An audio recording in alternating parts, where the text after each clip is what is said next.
সুপ্রিয় শিক্ষার্থী বন্ধুরা, আসসালামু আলাইকুম। প্রথমে এমএস শামীম চ্যানেলের পক্ষ থেকে সবাইকে স্বাগত। আজ পঞ্চম শ্রেণীর 2026 সালের গণিত বইয়ের 148 পৃষ্ঠার সমাধান দেওয়া হলো, অর্থাৎ অষ্টম অধ্যায়ের শেষ পৃষ্ঠা এর সমাধান দেওয়া হলো। আশা করি ভালো লাগবে। তা এখনও আমার চ্যানেলটি যারা সাবস্ক্রাইব করেনি, সাবস্ক্রাইব করে পাশে থাকবে যেন প্রতিটি ক্লাসের প্রতিটি গণিত বইয়ের সমস্যার সমাধান সহজেই পেতে পারো। তো প্রথমে এখানে 1 নম্বরে আছে যে সঠিক উত্তরের পাশে টিক চিহ্ন দেই।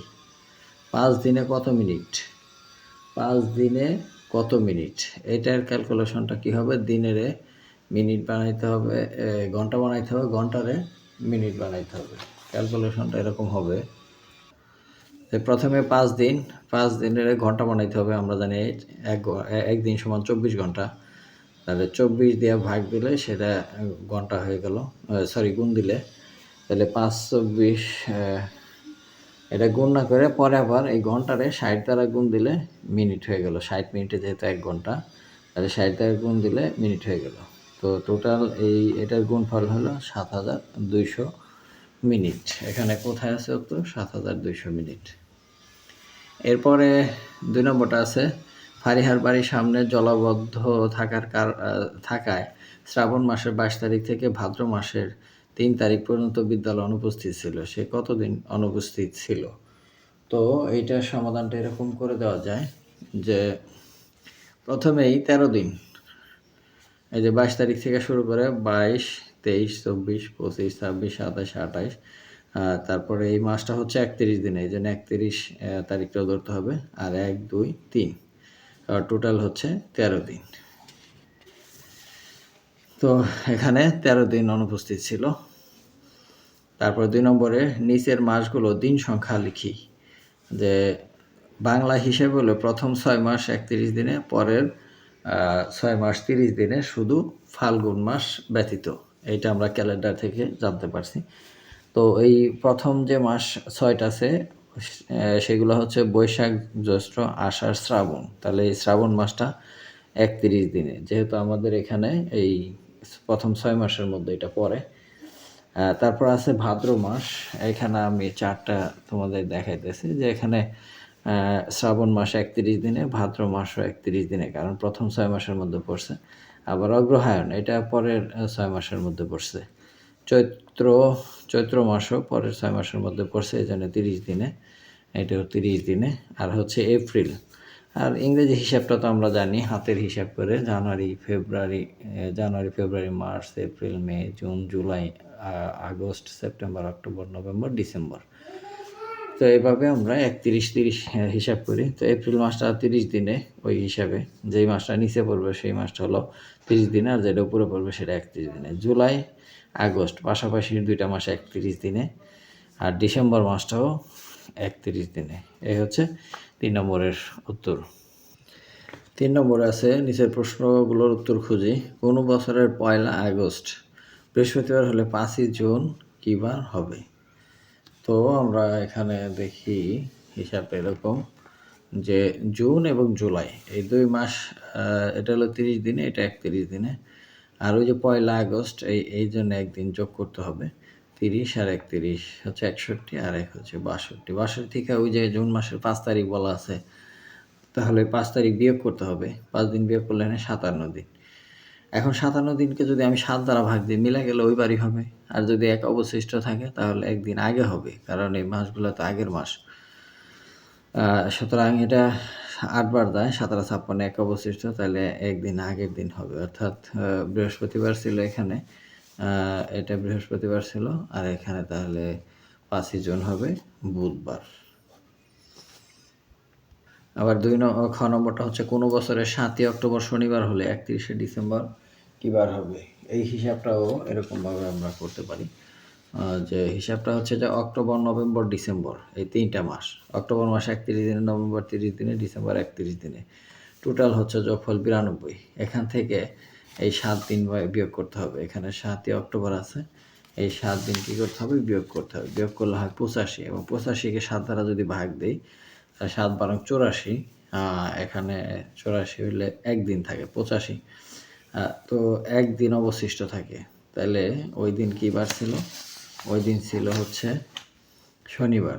তাহলে একদিন পরে হবে, তারপরের দিনটা কী বার হবে? রবিবার। যেহেতু এখানে এক অবশিষ্ট আছে, যদি মিলা যাইতো তাহলে ওই শনিবারই হইতো। যেহেতু এক অবশিষ্ট আছে তাহলে একদিন পরে হবে রবিবার দিন। 4 নম্বর, নিচের সংখ্যা সালগুলোর ফেব্রুয়ারি মাস কত দিনে তা বের করি। প্রথমে 1200 আছে, লাস্টে যেহেতু দুটো শূন্য আছে তাহলে 400 দ্বারা ভাগ দিতে হবে। 400 দ্বারা ভাগ দিয়ে যদি মিলে তাহলে ওই বছর ফেব্রুয়ারি মাস 29 দিনে। তাহলে আমরা এই ভাগটা করে দেখি। এখানে করলাম যে 400 দ্বারা ভাগ করলে 3 4 1200, ভাগফল মিলে গেছে শূন্য। তাহলে ফেব্রুয়ারি মাস কত দিনে?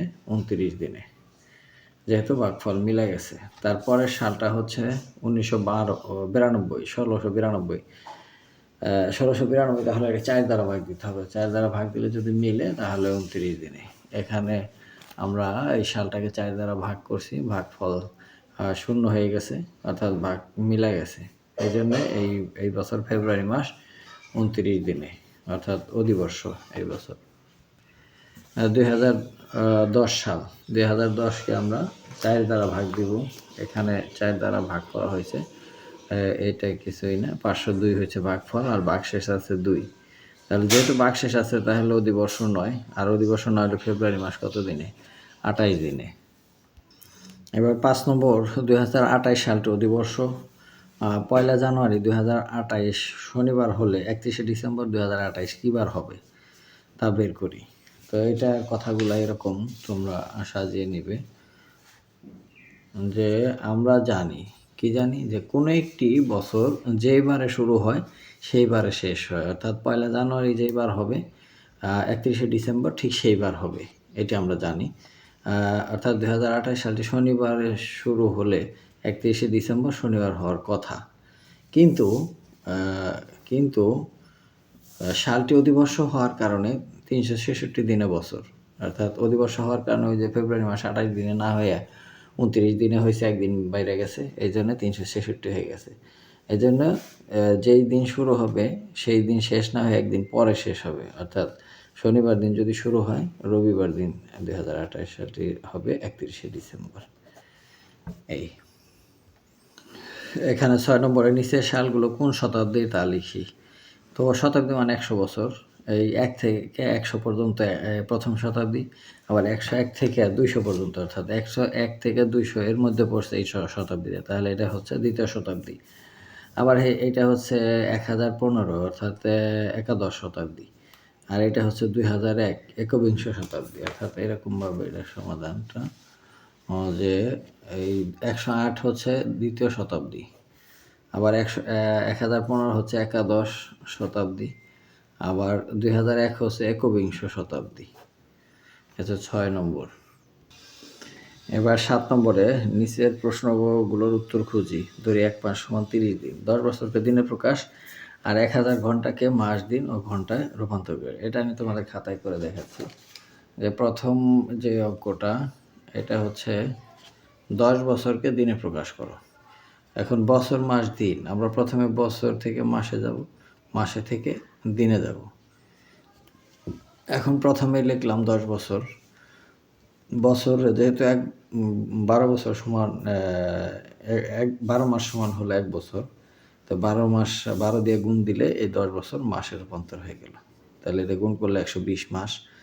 তো মাসের আবার দিন, 1 মাস সমান 30 দিন, তাই 30 দিয়ে গুণ দিতে হবে।